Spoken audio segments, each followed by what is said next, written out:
Hello. All right. I don't know how to introduce this man because he is probably the single most important person in my life. If it were not for Forrey Ackerman. Well, don't let your wife hear that. We divorced a long time ago. The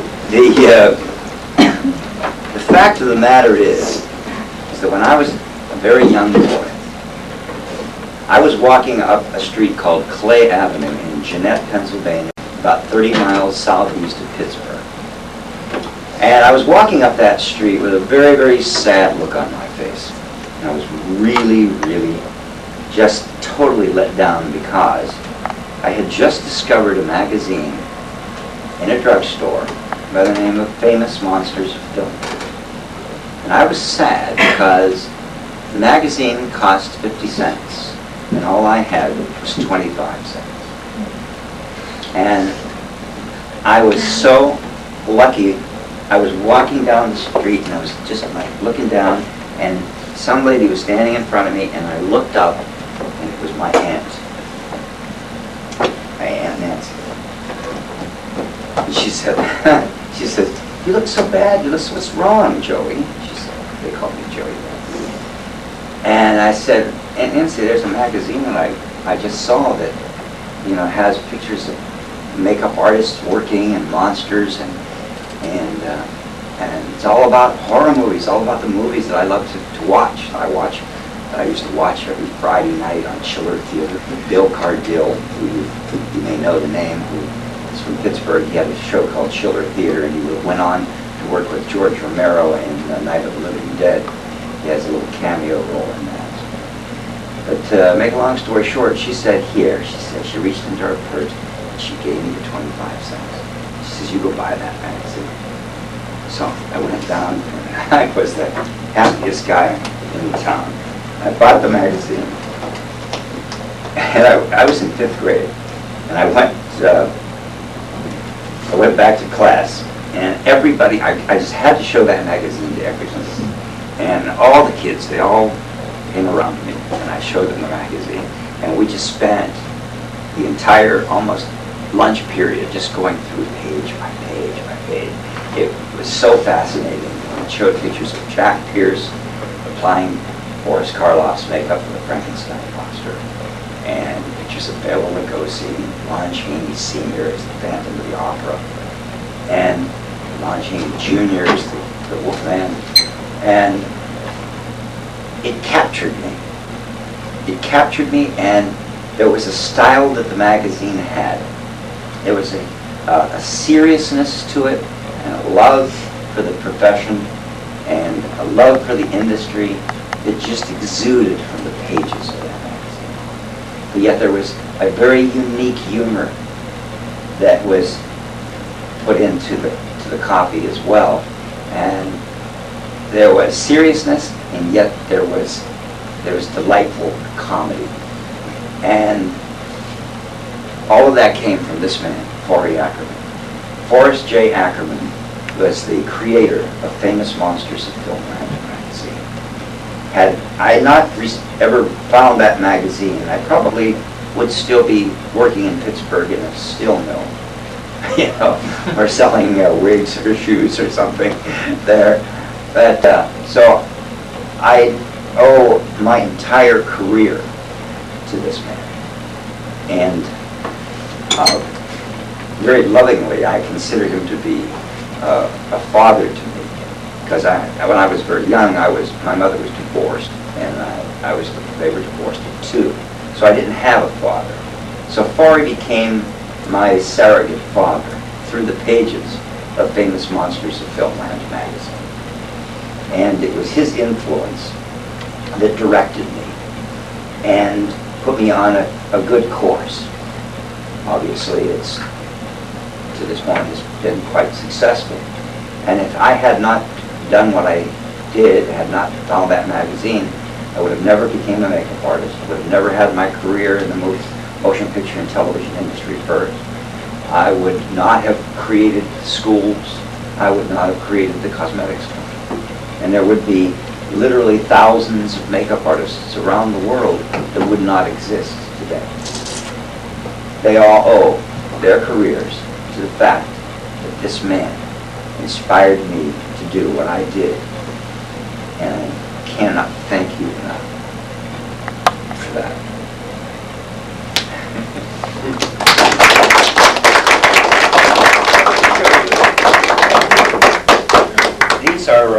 These are issues that I keep very lovingly.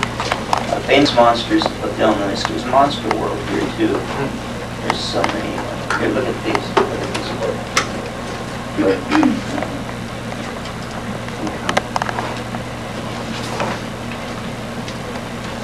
They're all in tip-top shape. They are my pride and joy. Two of these. You can have. So these are the magazines, folks. I mean, there are hundreds and hundreds of them. I will let you look at these, but I will only allow you to look at them if I'm sitting next to you and observing how you turn the pages.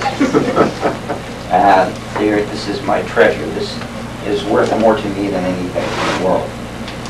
And because this was the beginning of everything, as I said.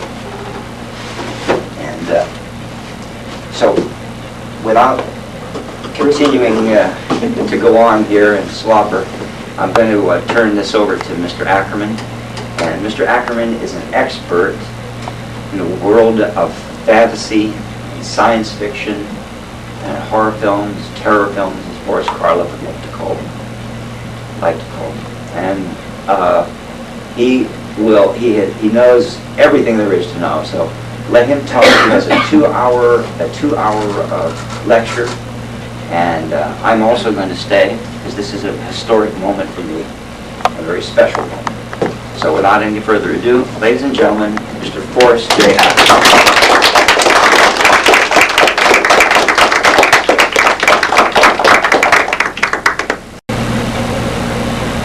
When he was 80 years old, Boris Karloff made his final 4 films in 5 weeks. A little hellhole in Santa Monica. I don't know where they got the nerve to even call it a studio. But he would have to get out of his chauffeured limousine directly into a wheelchair, sit with a tank of oxygen by his side and metal braces on his legs. And he was such a consummate actor that some of us on the set, not being familiar with the script, almost ruined it. But he was very busy being the mad doctor in his laboratory, and suddenly clutched his heart. Well, it was so realistic, we thought he was actually having a heart attack. There were 4 little children who were all anxious to come on the set with me and meet Boris Karloff. And Mom and Pop thought that the 4 kids was about 3 too many underfoot, so they sent him on little Ricky. He was a little 9-year-old war orphan who'd been abandoned by his GI father in Korea. The magic moment came for this little 9-year-old child to meet Boris Karloff. And I took him by the hand and he came forward trembling. Oh, Mr. Karloff, I've waited for this moment all my life. 9 years old.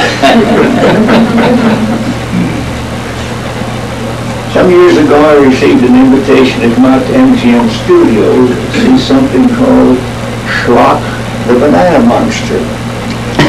Well, I'd never heard of anybody involved in the movie.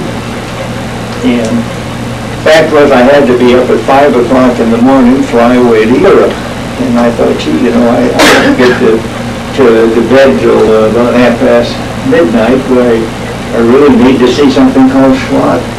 But I have a reputation ever since I was 5 and a half. I've tried to see every fantastic movie ever made, so I dutifully went. When I was leaving the studio, a gentleman came up to me and tapped me on the shoulder and he said, Mr. Ackerman? I said, well, yes, well, it's late to deny it now. And he said, well, they're just three people whose opinion I would value about my movie: Orson Welles, Alfred Hitchcock, and yourself. And I thought, well, even if I'm low man on the totem pole, that's kind of an impressive billing. So I looked at the young John Landis very severely. I said, "You responsible for that movie I just saw?" He said, "Yes, sir." I said, "Well, you'll hear from my lawyer in the morning." He said, "Oh, really, what's the problem?"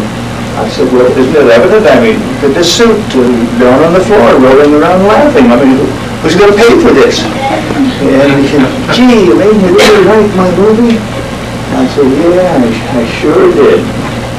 Well, on the basis of my reaction, he'd already spent $20,000 making the movie, but he added another $10,000, and he had me come and sit in the audience and be busy eating popcorn. I'm so absorbed in the movie, I don't notice when the octopus monster comes and sits down next to me and is pouring popcorn on my head and doing everything to distract me. Well, John Landis liked that performance so well that 13 years later, he got me out of bed past midnight, had me come downtown and introduced me to Michael Jackson. And when Michael Jackson made a film called Thriller, I was there in the audience, sitting right behind him. And 13 years later, I've never left the theater.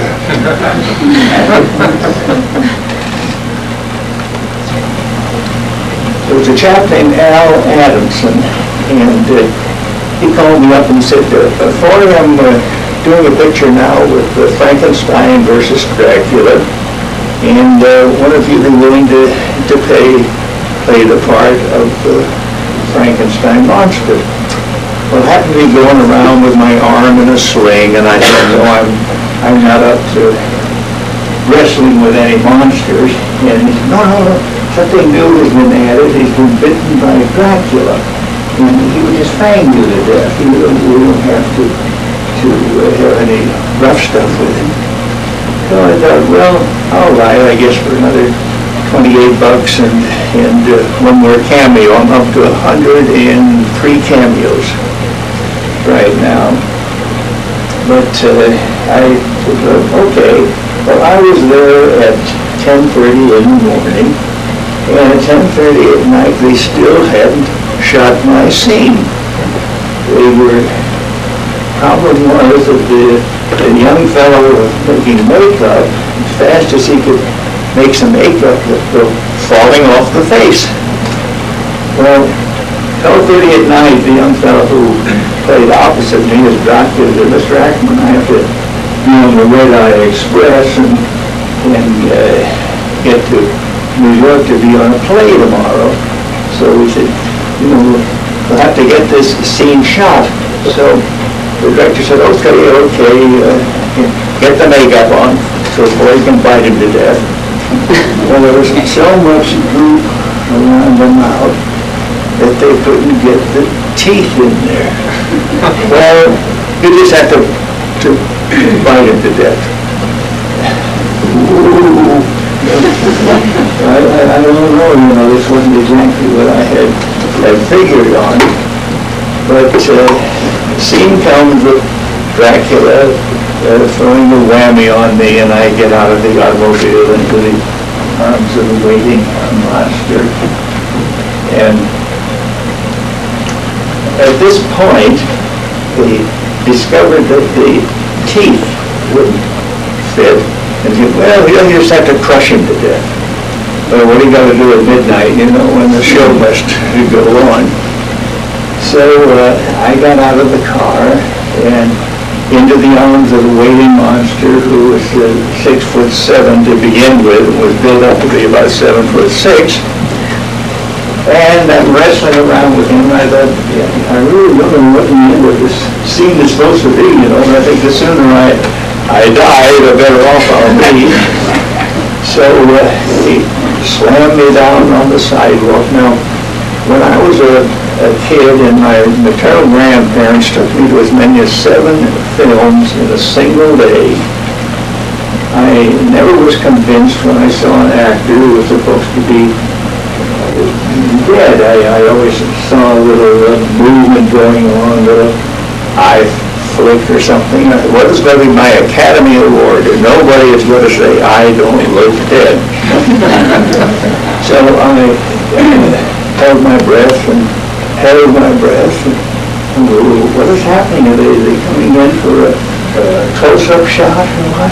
But all that happened was that the director was satisfied with the scene, but he forgot to call cut.